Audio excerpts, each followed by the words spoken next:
Welcome to the Executive Forum at Purdue University's Daniels School of Business. I'm your host, Dave Randich, lecturer in the Strategic Management Department. Each episode, we invite accomplished executives and thought leaders to share their experiences, from building careers and navigating change to taking risks and shaping the future of business. Today's guest, Bevin Maguire, is Vice President of Corporate Communications and Chief Communications Officer at Applied Materials. She leads global communications and brand strategy for one of the world's most important semiconductor and materials engineering companies. Bevin brings more than 3 decades of experience shaping reputation, culture, and growth at complex global organizations, including senior communications and marketing leadership roles at IBM and Honeywell. Bevin is a tech leader in building high-performing, purpose-driven teams in the semiconductor and materials industry. Join us as we connect today's students with the insights and inspiration that drive tomorrow's leaders. Well, thanks for coming here today to the Daniels School of Purdue University, Bevin. Thank you for having me. It's great to be back in Indiana. So we love semiconductors here at Purdue, and you probably love them too at Applied. We do. Why don't you tell us what you do at Applied with the whole semiconductor segment? Sure. So we all love chips. They're in everything that we do. And in order to make a chip, you actually have to have a semiconductor. So we all love NVIDIA. NVIDIA actually doesn't make chips. They design chips, but then other companies actually make the chips for them. And the thing about making a chip is you can't have one machine that makes the same chip. They are highly, highly specialized, and you make a chip and you manipulate the materials to make chips at the atomic level. So you do things like you measure things at what's called an angstrom. So you're designing manufacturing to be at an atomic level. And that's what we do at Applied Materials. So we are the company that put silicon into Silicon Valley. And actually we're some of the first company, bless you, that actually figured out how do you actually make this material out of sand. And so if you think about your phone, it has a chip in it that probably has about 75 miles of wiring in your iPhone. And think about how many times people return their iPhone for being a lemon. Very rarely, right? That chip has to work in all of those phones. So high volume manufacturing of chips really matters. So we design all of the equipment and the science behind how you're going to actually make chips at high volume manufacturing. But that starts, how you actually get to the next generation of chips, that starts in academia. So we have really strong academic partnerships so that we can actually get to that next level. It takes about 18 years to go from research to high volume manufacturing in the chip industry. It's too long. And so our goal is to actually shorten that by half. And we're building a center in Silicon Valley called the Epic Center, where we're bringing together academic institutions and all kinds of companies who are in the chip industry. And our hope is to actually speed up and completely revolutionize how we do research and development in the chip industry. Do you need any Purdue graduates over there? We do. We love Purdue graduates, and this is one of our target schools, which is why I'm here. We recruit a lot for supply chain. We recruit engineers from here. We recruit all kinds of folks from here. So we're very excited to be on campus. And how many job openings do you have now, Bevin? We have about 4,000 globally. We have about 620 in Silicon Valley. So we are hiring. We will continue to hire. This industry is growing incredibly fast. So last year, the industry said we would get to $1 trillion by 2030. We will hit $1 trillion this year as an industry. Wow. So that's an incredible acceleration. Wow. Now you have a very specific role over there. Tell us about branding and communications and what that actually entails. Sure. So I am actually the Chief Communications Officer and the head of brand for Applied.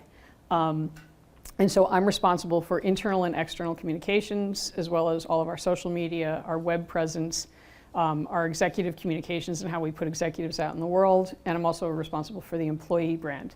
So when you have 4,000 job openings, we're competing with every other company in the chip industry, but we're also competing with our customers. We're competing with Tesla. We're competing with Microsoft. The folks that we want to hire are very highly in demand. So we need to make sure that our employee brand is that we're representing that correctly, because we want to tell you who we are, It's a tough place to work. It's not an easy company to work. We say we function at high velocity. Does everybody know what velocity is in physics? It's about like going fast, but it's going fast for a specific point in time, a specific purpose. We are very fast. So if you want like a really easy job, don't join us. You want to be on the cutting edge. You want to be fast. You want to be like helping with what is going to happen with not just semiconductors, but all of the technologies that come out of that. This is the place to be. So we want to make sure our brand actually represents that. So the work we do together changes the world's technology. And we want people who want to be excited about that and do that. So as a communications leader, I'm responsible for how we talk to the media, what we say in social, how we act in social. I have about 40 social channels that my team manages because we do everything in local language outside of the US. So it's really important that I have a strong team in Korea, in mainland China, in Taiwan, in India, where we do a great deal of we do a lot of R&D in India. So I have to make sure that I'm actually speaking in local language, local culture in those places. Singapore is very important for manufacturing for us. And then in the US, Texas, I gotta make sure that I'm like talking the right way in Texas, right? That I have to be talking to the local media in Texas and they understand what we're doing there. So very important that we're a presence in Silicon Valley. Silicon Valley is a kind of a strange place unto itself. I've only been there for 2 years. You drive around Silicon Valley and you see all these companies and you're like, why does Caterpillar have an entire building in Silicon Valley? Why are they not in the Midwest? Why do they? And then they have a display system in San Francisco. Why? Autonomous tractors. And they're going to get the right engineers who are going to help them go to the next level of autonomous tractors in California. They're not going to do that in other places. So being known in the Valley, being a leader in the Valley is also really important for us. So my team does employee engagement. We work with very closely across all of our stakeholders. And we're going to talk a little bit about that as well. But my team is really well connected across the board, and what is our voice as a company is really important. So that's what my team does. And we have this is one of the smallest teams I've ever run, to be honest with you. We have about 40 or 50 people globally in the team. And you manage a lot of standard processes as part of a Fortune 100 company. How do you talk to the government? How do you talk to the media? How do you talk internally? But you mentioned social. Mm-hmm. And yesterday you mentioned influencers to me. Yeah. How does a big manufacturing type company, technology company, manage social globally? There's got to be some challenges there. Yeah. So one of the things is you have to know who you are, right? And I think, and this is something as you're thinking about companies that you want to join, companies you want to work with, or you want to partner with in your career, does that company actually understand their values? Do they know who they are? Do they have a corporate character that is represented? Do they know who they are? And I think for Applied, we're very clear on who we are. And that allows us to have a voice externally, and we have a very consistent voice externally in the market. Now, there's always going to be cultural nuances depending on where we are in the world, but you have to have that brand voice. And it's, you and I were talking last night about how sometimes corporations, their voice becomes kind of vanilla. It's all sort of sounds the same after a while. I think there are brands that are really good at this. I was actually thinking about that question after last night, and I was thinking about companies that have a very clear voice in the world. Like I think Duolingo, that company has a very clear, I mean the animated teacher has a very clear voice, all of their writing has a very clear voice. You know who they are, they're a little cheeky. I think that there's companies like Patagonia, their voice is very clearly connected to their values. They know who they are and they talk, and everything they do goes back to those values. So, I think it is very important for corporations to have values that bring them together because it guides your decision making. It guides what you stand up for. It guides where you're going to take your focus. One of the brands that we chatted a little bit about Virgin last night. One of the brands that I love in terms of its brand voice is Virgin. When Sir Richard Branson started Virgin, he said, if you took rock and roll and an airline and you put them together, what would you get? And he didn't want to be British Airways. He didn't want to be American Airlines. He wanted to be something different. And that affected every brand decision they made in their brand voice. It affects their tone of voice. Their ads are always a little bit risque. Imagine when they launched that, they were launching Virgin at the same time that Madonna had just released the song Like a Virgin. And they picked Virgin very purposely because they really had no idea how to run an airline. But they are one of the most successful airlines in the world. And everything was different. The lighting was different when you walked into an airplane.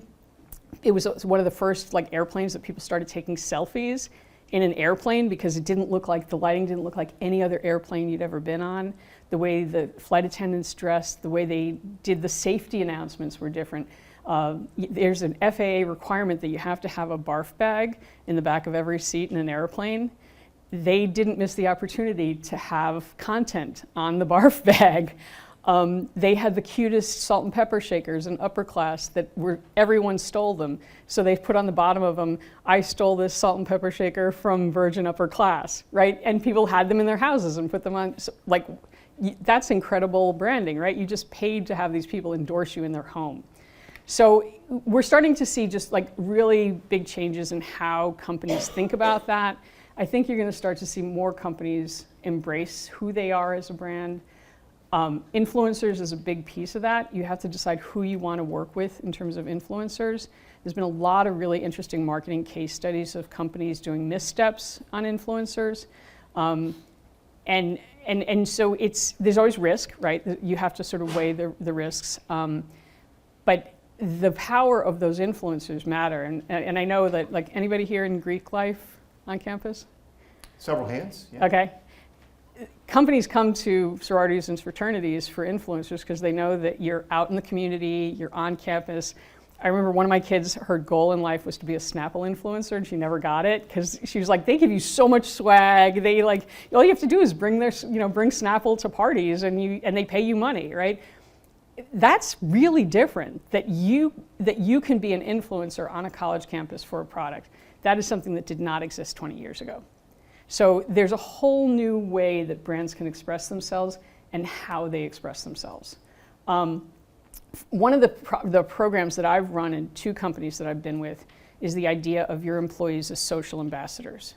So especially in very tightly run companies, a lot of times employees were afraid of using social. They didn't want to say anything wrong. So I run a program which is a social ambassador program. We only have about 800 people in it. We have 35,000 employees, so it's not everybody. We run certain channels in local language. The Korea team is doing a great job with their channel. We curate content. We curate the picture, the hashtags, the copy. Sometimes we give you 2 or 3 versions of the copy, and we send it to you as an ambassador. You have to do some training. You have to make sure that you're sticking to the social guidelines of the company. And then you take it and you can put it on your personal LinkedIn or your personal Facebook or Insta. And I had one of our lawyers who does trade say to me, this was incredible. He's like, he goes, most of the things I do, I can't talk about. He's a trade lawyer. He goes, but I'm taking the content you give me, which I know is the Good Housekeeping seal of approval. I know I can talk about it. I put it on my channel, and he said, I have people from law school talking to me about my company. He said, I have people from undergrad talking to me about my company. He goes, people from the PTA, they're like, oh, I didn't know you worked for Applied. That's really interesting. I saw that you just did this thing. That's really cool. And I said, well, see, that's the value of it. Your circle our people will never follow our corporate handle, but they'll follow you. And that's the foundation of KOLs, of the influencer strategy, is you follow people who are like you. You're interested in people who are interested in the same things as you. And it's a really powerful, authentic way for a company to express its brand through its employees. And not every employee is going to want to do it, and that's okay. But if I can have 800 out of 35,000, that's a really good number right now. I'm hoping to get to 2,000 next year, and I think that would be great. The number of potential impressions that I have from those 800 people on every social post that we put out there is unbelievable. And it's also getting us into places like, for my trade lawyer, he's in DC. I care about what people in DC think about us because we're an American company and we fall within all those things, tariffs and trades and the government and bills. We want them thinking about us. So it's a really kind of a cool, there's a lot of amazing and different ways that marketing and communications are changing, and it's happening every day. And Bevin, you grew up in New York City and now you're in Silicon Valley. How did you get from one point to the next? So I've had a lot of detours. So I started working for a company called the Rockefeller Group when I was 18. It was my after-school job in college, and I worked there for a super long time. So I, had this kind of dream job when I was 24 of running communications for Rockefeller Center. Why anybody gave me the responsibility they gave me at the time, I don't know. I really didn't know anything. But it was this amazing job, and we got to experiment. We got to have a lot of fun. We got to try different things. And I actually worked for the parent company, so I got to work on all of their subsidiaries. So I worked there for a long time, and then I went to work for IBM for 25 years. I worked across all of their business units. I worked in everything from Fishkill to Lower Manhattan. So all in the New York area. I spent 3 years living in Shanghai, China as an expat, covering what was called the growth market unit. So it was all of Asia Pac, except for Japan, Central and Eastern Europe, Middle East and Africa, and Latin America. And a couple of years ago, after the pandemic, I decided I wanted to try something different. I took a job with Honeywell, and I ran, which was totally different. It's an industrial. It was a conglomerate, and which is now being broken up. And I got to do all kinds of new things there that I'd never done before. I ran the foundation. I ran a foundation for them in India. India has a law which is called the 2% law, so 2% of your revenue has to go back into NGOs and has to go back into the community, and you legally are required to do that, and you have to manage that carefully. I ran corporate social responsibility, did my first ESG report there, so it was a interesting experience. I learned an incredible amount, but it still was an industrial, and I realized I really liked being in tech, so I decided, I have never worked in Silicon Valley, been there a lot, but never worked there, that I was going to do a run at it. So I took a job with Applied Materials, and I went to the complete opposite end of tech. I've always been on like the consulting and the services side, a little software. I went totally the other direction into the foundations of tech, which is chips. So East Coast, West Coast, what hits you about the cultural difference in business? Well, first off, the dress is really different, and I'm still trying to figure it out. So when you say business casual in New York, you mean for women a pantsuit. When you say business casual in California, it's like Sunday brunch New York.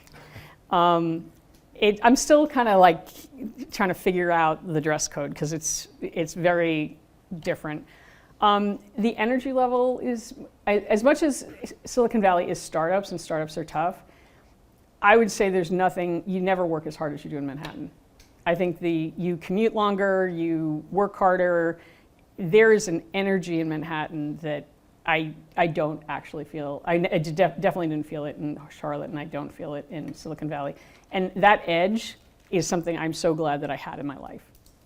And because that never goes away, that sort of paranoid edge. So Bevin, to your job, you've got to manage a lot of different constituents or stakeholders, mm-hmm. groups of people. Who are all your top ones, and how do you prioritize them? So we actually do something which is called, we actually map them. We map our stakeholders, because if you don't map your stakeholders, you just basically end up playing whack-a-mole. Like whoever calls you and is the most angry at you, you like try to I'm gonna make people go away and leave me alone. And you're not actually then doing strategic planning. So I always start a strategic plan with the foundation of who are my stakeholders. And so in communications and brand, we think about, when we think about employees, we think about new college grads and how we recruit them. We think about new college grads and how do we retain them, because it takes a really long time to train a new college grad, and we don't want to train them and have them go to a competitor after 2 years, because then that's 2 years of investment that, flush it down the toilet. We think about our mid-career recruiting. How do we recruit the right people in mid-career, and then how do we retain them? So those are 4 of our really important employee stakeholder groups. Then we think about Wall Street. We are publicly traded in New York on the NASDAQ, so you have to think about investors. And everything that my team does, I always think about, I heard of investor relations, this named Mike. I always think, what would this do for Mike's crew? Would Mike's crew like this or not like this? Wall Street only has like and dislike. They don't have like a middle ground. Everything is very black and white. Is it good for the stock or bad for the stock? So I have to think about investors, even though I don't run investor relations. And then I have to think about Washington. and I have to think about local governments as well outside. So I think about my government relations colleagues, and sometimes I'll call them up and I'll say, we're doing an announcement and I'm thinking about this. Is this good for you guys or bad for you guys? And how do we sort of manage that? Do you need to do a heads up to anybody? Do you have anything that's actually going up on the hill soon that this is bad for? So we have to think about government relations like all the time. And then we think about our customers. And my customers are big customers that I can name on this hand. And then I have a lot of smaller customers. And so I always have to think about, how is this for our customers? And our customers are international and they compete with each other. So you have to kind of think about the relationships between them and what's okay to say and what's not okay. And you have to work with the sales teams to figure out, is this going to piss a customer off? Is this going to be good for them? Are they with us? How can we do this announcement together? Can we co-brand this thing together? So I have to think constantly about that mix of stakeholders. And then I think through my internal stakeholders with the CEO, the C-suite, the leadership team. Are they on board with me? You don't want to. Intel used to have a thing where people would say, you could disagree but commit. So you could say, I don't agree with the plan, but I'm with you now. I'm going to commit. I've said my disagreement, which is actually kind of healthy, right? What you don't want to have happen is people sit in a room and go, and they really aren't agreeing with you. And then they leave the room and they don't do what you need them to do. So I have to manage the senior executive suite to make sure that we're all on the same page. If we're going to do something, we all agree. So one of the things we did about a year ago was we relaunched our brand.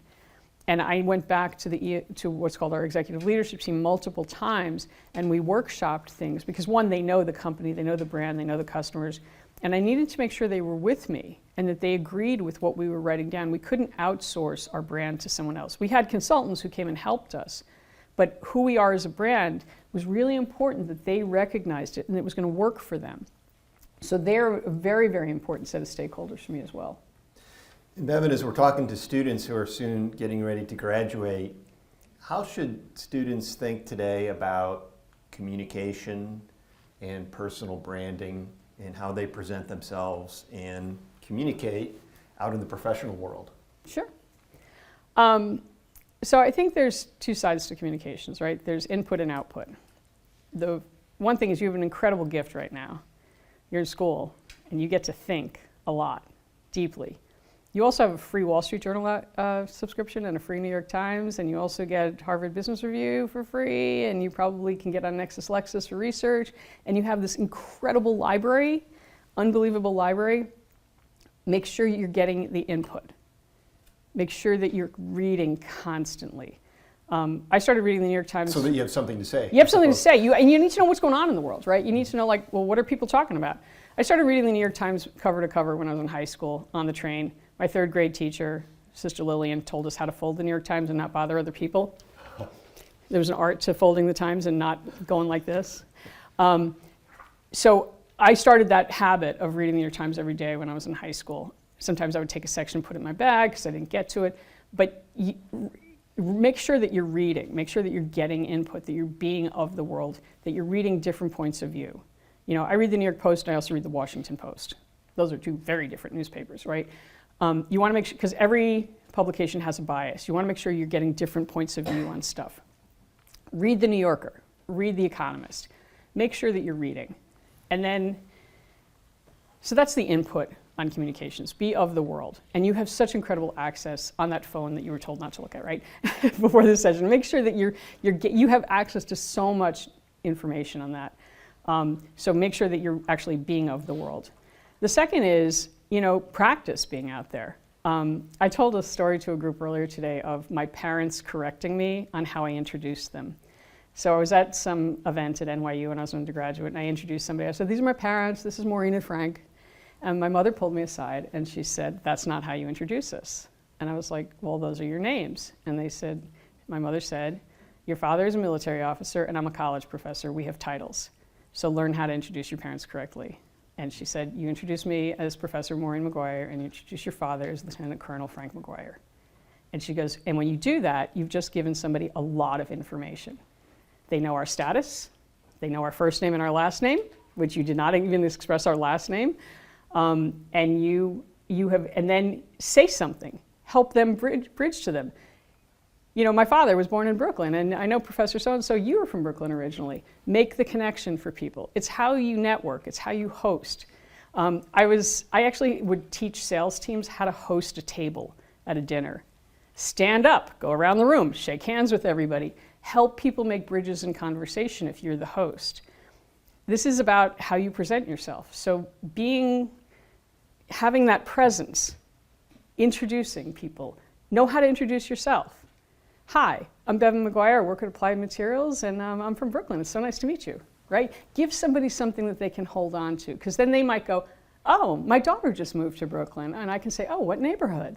And we can start a conversation. So help people connect with you. The other thing is, and I've been so impressed, like so many people are all dressed up that I'm here today. I love the fact, like, own a suit. You know, it doesn't matter what you do, at some point you need to own a suit. Find a good tailor. How clothing hangs matters. And I don't really wear suits anymore because I live in Silicon Valley and almost no one wears a suit. But when I go to DC, I always wear a suit. My friend Bobby is the head of communications for Macy's, and he said that they sell more suits in Washington, DC than anywhere else in the country. So people still suit up in Washington. If you're gonna work for a company and they're taking you to Washington for a fly-in day and you're gonna go meet on the Hill, you're wearing a suit. So make sure your suit hangs well. Get a good tailor. So, I think there's a lot that you're responsible for your brand. This is your, like they say in Pilates, this is your box, right? This is your box. You own it. So decide what you want to project for yourself. What is the brand that you want to do? And personal brand, and there's a lot on personal branding out there. Decide who your brand is. And I think that, we were talking today with some of the smaller groups about like how you make decisions. If you know yourself, you know the decisions that who you are morally, you know what your values are, you want to present that out there. Because you'll make decisions. You won't go to work for the wrong company because it doesn't match your values. It doesn't match your ethos. It doesn't match who you want to be. And so how you present that matters because you're in control of this. You're in control of your LinkedIn page. You're in control of how you show up for an interview. You're in control of your own network. This belongs to you. No one does this for you. You do this for yourself. So what not-for-profits do you want to work with? Where do you want to volunteer? That's all about who you are, as much as what company you're going to go to work for. Bevin, thank you for joining us today at Purdue University. Absolutely. Thanks for tuning into the Executive Forum. To learn more about how the Daniels School of Business is helping students and organizations shape what's next, visit us at business.purdue.edu. Until next time, keep learning, leading, and building the future of business.